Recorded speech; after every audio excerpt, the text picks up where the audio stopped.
I know we all want to go to Japan, but should we? I know they have cherry blossoms, bullet trains, and your favorite anime, but did you know they also have spirits that will grab you from bathroom stalls, or candies shrouded in cannibalistic origins? Well, I'm Angelo Ligero, and here are your top 10 Japanese scary urban legends.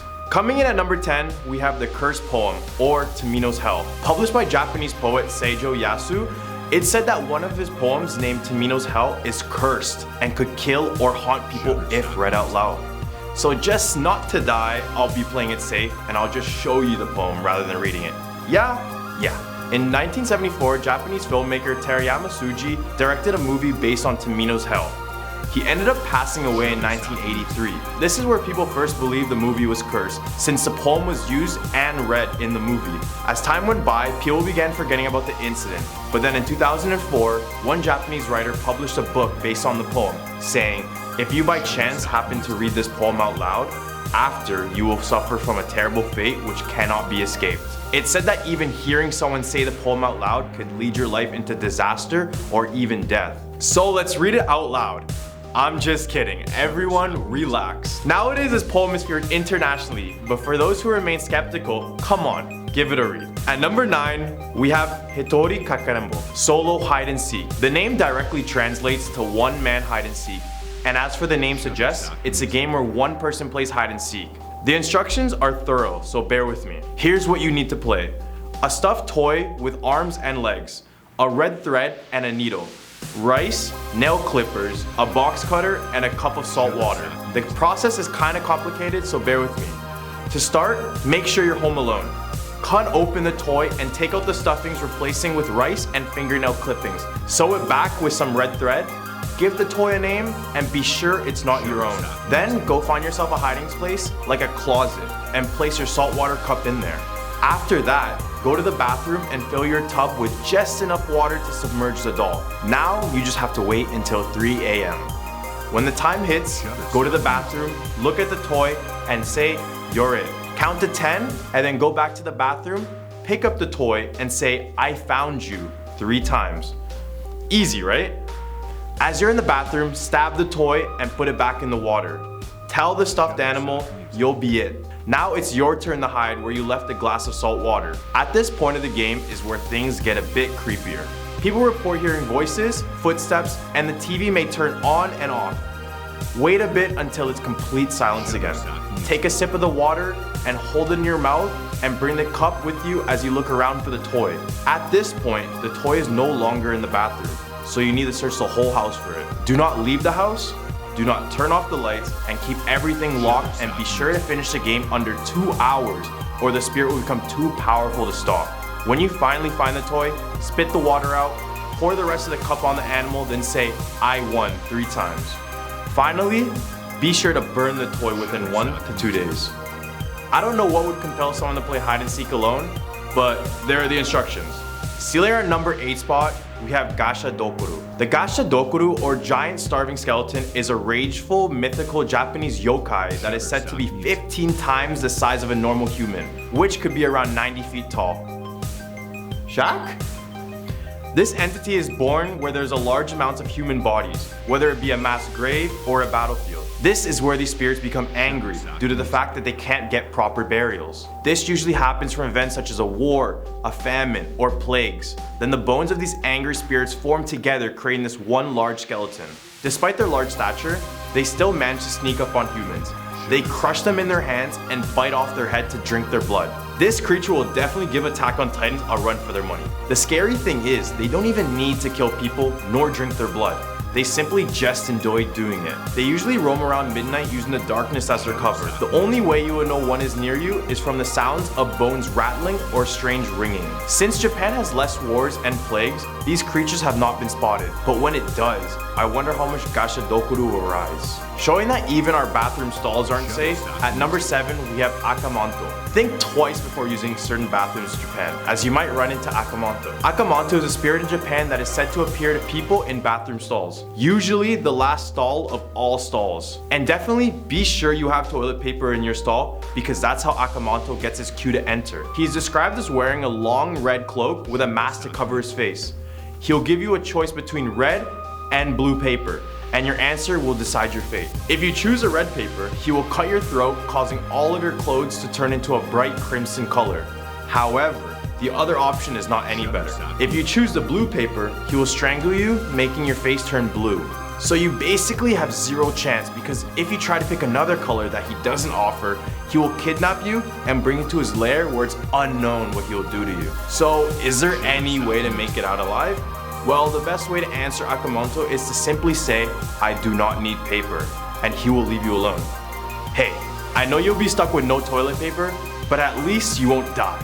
At least that's a good trade. The number 6 spot, we have Tekken.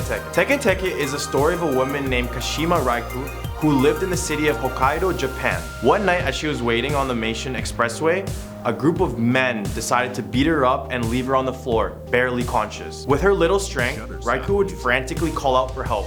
But since it was so late at the night, there was nobody around. After coming to the realization that no one was going to help, she began crawling her way back home. As she was crawling, she noticed that she was on a train track and got struck by an oncoming train. The train ended up severing her body in half. Legend says that she is still crawling with only half of her body, while making the sounds of teke teke. Right in the hump of our list, we have the Kishiragi Station. In 2004, a 2chan user named Hasumi posted on a thread asking for help because she got on the wrong train at the Shin Hamamatsu station. This was rather strange because she usually caught the same train after work, and trains in this station only go in one direction. She started getting anxious because she remembered the stops only being a few minutes between each station. But on this train, they were much longer. They even went through a tunnel, but her usual line didn't go through any sort of tunnel. She walked to the front of the car to ask the conductor for help, but the curtain was closed and no one answered. She then knocked on the door, but that's when the train suddenly stopped at Kishiragi Station. As she left the train,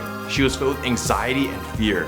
But as she tried to go back, the train door shut on her. She told the other users on the discussion board of the stations, but they had all said that there was no such station located in Japan. She decided to exit the station and walk back along the tracks, even back through the tunnel she had gone under before. She reported hearing strange sounds like drums in the distance and a voice telling her that walking on the tracks is dangerous. As she grew more afraid, she turned back to see an old man with one leg, which then slowly disappeared right after. When she finally got out of the tunnel, a man came up offering for help and to drive her to the nearest station. This is when she posted on the thread for the last time, saying that the man was muttering to himself, then her phone died. She was never heard on the thread again. Chilling at our number 4 spot, we have Peko-chan. Peko-chan is the mascot of the Milky Candies, but her story is more sour than sweet. The story goes that Peko-chan was actually based on a young girl who passed away during the 1940s. The legend goes that during World War II, there was a huge food shortage in Japan.